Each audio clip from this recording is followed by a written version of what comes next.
एक बार फिर जंग हमारे दहाने पर खड़ी है। तो अफगान हुकूमत से भी ताल्लुकात फिलहाल अच्छे नहीं। तालिबान हमारी बात नहीं सुनते, अमेरिका में नज़रअंदाज कर रहा है। जो प्रेशर हम पर आ रहा है अमेरिका की जानिब से और जो इल्ज़ामात लग रहे हैं अफगानिस्तान की जानिब से, पाकिस्तान को जिस तरह भारत या अशरफ गनी, हमदुल्ला मुहिब या अमरुल्ला सालेह खान को एक दफा दीवार से लगाने की कोशिश कर रहे हैं। पाकिस्तान के ऊपर बेइंतहा प्रेशर आना है, क्योंकि अफगानिस्तान में ये नहीं है कि तालिबान टेक ओवर कर लेंगे तो जो उन्होंने हमारी मत मारी हुई है वैसे ही उन्होंने हमारी इकोनॉमी की मत मारी हुई है। पाकिस्तान सबके साथ अमन से रहना चाहता है और दीगर तनाज़ात में भी अमन के लिए अपना किरदार अदा करता रहा है। लेकिन ऐसे वक्त में जब एक बार फिर जंग हमारे दहाने पर खड़ी है, हमारे पड़ोस अफगानिस्तान में हालात बद से बदतर होते जा रहे हैं। अफगान हुकूमत से हमारे ताल्लुकात अच्छे नहीं हैं, तालिबान हमारी बात सुनने को तैयार नहीं है और अमेरिका हमें इतनी अहमियत नहीं दे रहा। ऐसे वक्त में किसी किस्म की भी खारजा पॉलिसी का तकाजा, इसी बात का तकाजा किया जा रहा है आज हमारी खारजा पॉलिसी कहाँ खड़ी है, इस पर हमें कितना काम करने की ज़रूरत है। जो प्रेशर हम पर आ रहा है अमेरिका की जानिब से और जो इल्ज़ामात लग रहे हैं अफगानिस्तान की जानिब से, इसको किस तरह से टेकअप करने की ज़रूरत है। पाकिस्तान के ऊपर बेइंतहा प्रेशर आना है, क्योंकि अफगानिस्तान में ये नहीं है कि तालिबान टेक ओवर कर लेंगे तो एक किसी जमात का टेक ओवर हो गया। वो वॉर लॉर्ड्स की कंट्री है, उनके जितने भी सूबे हैं हर एक में कोई ना कोई वॉर लॉर्ड है और वो सारे अपनी अपनी हेजमनी कायम करने के लिए वो उठेंगे, सर उठाएंगे और उसका जो विक्टिम है वो सिविलियंस होंगे। अब अफगानिस्तान के 5 ममालिक के साथ जो बॉर्डर्स लगते हैं, तुर्कमेनिस्तान है, उज़्बेकिस्तान है, कज़ाकिस्तान है, ईरान है और पाकिस्तान है, तो इनमें सिर्फ पाकिस्तान है जिसमें पश्तो स्पीकिंग लोग हैं। तो रेफ्यूजी इन्फ्लक्स जो है वो तो सिर्फ पाकिस्तान पे आना है। पाकिस्तान आज भी 40 लाख लोगों को पाल रहा है 20 साल के बाद अफगानिस्तान के, जो उन्होंने हमारी मत मारी हुई है वैसे ही उन्होंने हमारी इकोनॉमी की मत मारी हुई है।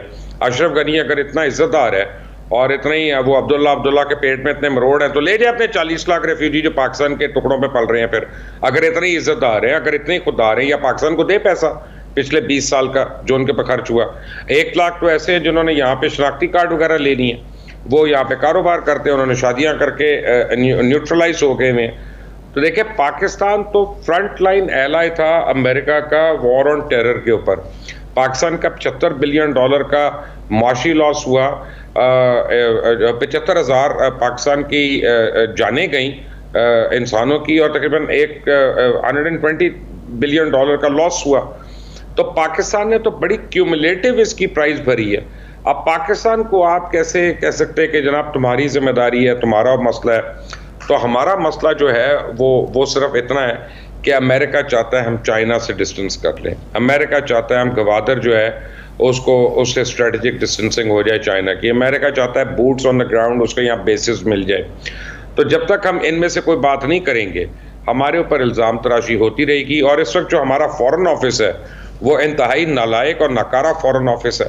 और हमारे जो NSA वाले हैं, मुझे उनकी भी समझ नहीं आती। मोहित यूसुफ अमेरिका जाता है, कहता है जी आप फ़ोन नहीं कर रहे प्राइम मिनिस्टर को। नेशनल सिक्योरिटी एडवाइज़र का ये काम है जाके कहना कि आप फ़ोन नहीं कर रहे। बाद में कह रहे हैं कि वो ट्वीट भी कर रहे हैं, फिर कह रहे हैं कि जी मेरा मतलब था आप फेसबुक पे कर लेते, व्हाट्सएप पे कर लेते। What rubbish.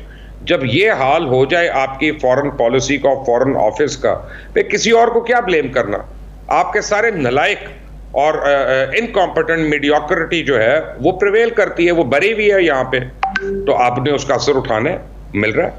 जो सूरत हाल अभी दरपेश है पाकिस्तान को, एक जानिब अफगानिस्तान में जो सूरत हाल है खाना जंगी की, ज़ाहिर है इसका असर पाकिस्तान पर ही पड़ेगा। पाकिस्तान पर दबाव है अमेरिका का कि हम मुआहदा किया जाए। जो पाकिस्तान की खारजा पॉलिसी होनी चाहिए थी, आपके ख्याल में वो है या इस पर मजीद काम करने की ज़रूरत है? ये पाकिस्तान चूँकि एक ऐसे मुकाम पे वाक़ है और जो पाकिस्तान की स्ट्रेटेजिक लोकेशन है वो ऐसी है कि हर वक्त हर ज़माने में पाकिस्तान को बड़े चैलेंजेस होते रहते हैं। इस वक्त जो पाकिस्तान के ऊपर मुख्तलिफ प्रेशर्स का दबाव आ रहा है, एक तो तालिबान की कामयाबी की वजह से पाकिस्तान पे उसका इल्ज़ाम आ रहा है कि पाकिस्तान शायद तालिबान को की हिमायत कर रहा है, जो कि गलत है। पाकिस्तान ऐसा नहीं कर रहा। दूसरे ये कि अमेरिका जो है वो अपनी गलतियों को पाकिस्तान के ऊपर सौंपना चाह रहा है और सारा कसूर पाकिस्तान को ठहराना चाह रहा है, वो भी गलत है। तो मैं समझता हूँ कि और फिर सलामती काउंसिल में जो बातचीत हुई है उसमें पाकिस्तान पे बहुत इल्जाम लगाए गए, लेकिन बावजूद इन सब बातों के ये सब दुनिया का खेल बैनुल अक़वामी सियासत का होता रहता है।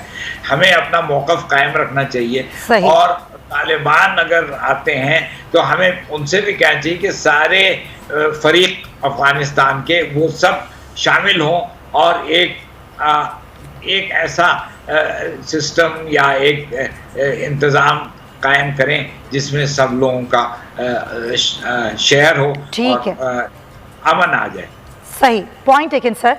रईस साहब, पेंटागन की जानिब से जिस तरह की बात की गई कि पाक अफगान बॉर्डर पर जो हैं वो ऐसे स्लीपर सेल्स हैं जो कि ज़ाहिर अफ़गानिस्तान के अमन के लिए ख़तरा हो सकते हैं, फिर अफ़गानिस्तान की इल्ज़ाम तराशियाँ भी अपनी जगह हैं। पाकिस्तान अपना मौक़िफ़ तो वाज़ेह करता ही रहता है गाए बकाए और बार बार दुनिया के सामने बताता रहता है कि हमने दहशतगर्दी के ख़िलाफ़ एक बहुत तवील जंग लड़ी, इसमें हमने बहुत कुर्बानियाँ दी। तो आज जो इल्ज़ाम तराशियाँ हो रही हैं और जिस तरीके से नुक्ता चीनी और कहा जा रहा है कि यहाँ स्लीपर सेल्स हैं और यहाँ पर दहशतगर्द छुपे हैं, पाकिस्तान क्या करे? पाकिस्तान को करना क्या चाहिए? क्या ऑप्शंस क्या हैं पाकिस्तान के? देखिए, नेटो के कितना ममालिक है और अमेरिका कितना बड़ा मुल्क है, दुनिया की सुपर पावर है, और एक वक्त भी था कि 2.25 लाख उनके फौजी वहाँ पे मौजूद थे, वो सारे हार गए और ये जो पाकिस्तान के सरहदों के करीब या ठिकाने हैं उनसे उन्होंने एक बहुत बड़ी जंग जीत ली। देखना यह है कि अंदर से वो निज़ाम जो कायम किया गया था, क्या वो जो तारीख़ी मिजाज है अफ़गानिस्तान का, जो मुआशरती निज़ाम है अफ़गानिस्तान का, जो वहाँ के सियासी तकाज़े हैं उनके मुताबिक था या नहीं था। कहाँ देखते हैं इस वक्त पाकिस्तान की खारजा पॉलिसी को? हमारी सिमत क्या दुरुस्त है? जो सूरत हाल है अफ़गानिस्तान की, इतना अरसा हमने कुर्बानियाँ दी और उसके बाद भी हम इल्ज़ाम तराशी सह रहे हैं, हमें करना क्या चाहिए आपके ख्याल में? कि माजी में जो गलतियाँ हुई उन गलतियों को हमने अनडू करना है, उन गलतियों को रिपीट नहीं करना। पाकिस्तान को जिस तरह भारत या अशरफ गनी, हमदुल्ला मुहिब या अमरुल्लाह सालेह या इस पाकिस्तान को एक दफ़ा दीवार से लगाने की कोशिश कर रहे हैं। आप ये देखें, अभी ये फिर हमारे यहाँ पॉलिटिकल भी बड़ा अनफॉर्चुनेट है कि हमारी अपनी सियासी जमातें जो हैं वो अपने पॉइंट स्कोर करने के लिए वो अफगानिस्तान जैसे इतने सीरियस चैलेंज जो पाकिस्तान के सामने है वो उसमें अपनी ही हुकूमत की टांगे जो है वो कुतरना चाहती हैं। अभी इन्होंने ये 2 दिन पहले जो पीडीएम की मीटिंग के बाद उन्होंने कहा कि पाकिस्तान सिफारती तौर पे आइसोलेट होगा। ये बिल्कुल दुरुस्त है कि बहुत से ममालिक, बहुत से एक्सटर्नल फोर्सेस पाकिस्तान को इस वक्त परेशान करना चाह रहे हैं, बौखलाना चाह रहे हैं। They want to put Pakistan in a state of panic. तो हमें इसमें पैनिक नहीं करना चाहिए, हमें मुस्तकिल मिजाजी से काम लेने की ज़रूरत है। और वो ये कि अव्वल तो हम अपना मौक़िफ़ कायम रखें, जो इसका मैंने पहले जिसकी वजाहत की थी। दूसरे, मैं समझता हूँ कि हमें पूरी कोशिश करनी चाहिए कि इलाक़ाई ताकतें जो हैं, जिसका मतलब है चीन और रूस, उनको हम इन्वॉल्व करें, क्योंकि अभी जो दोहा टॉक्स थी उसमें भी ये ट्राइका प्लस जो ग्रुप बना उसमें पाकिस्तान है और ये बड़े ममालिक हैं। अमेरिका का तो खैर अपने डोमेस्टिक पॉलिटिक्स भी उसकी होती है, वहाँ पे इंडियंस का असर बहुत है और उनकी जो पाकिस्तान के बारे में सोच है वो काफ़ी मनफी सोच है इस वक्त।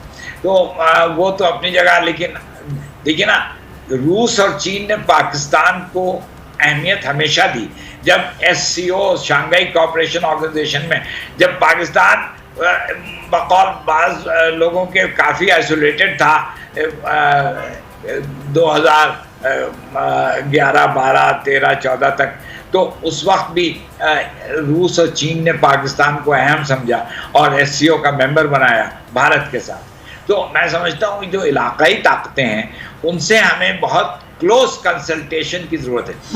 क्या मतलब कि हमें स्पेशल इनवॉइस भेजने चाहिए बीजिंग और मॉस्को, और उनसे बहुत करीब से ये एक मुशावरा कंसल्टेशन प्रोसेस कायम करना चाहिए।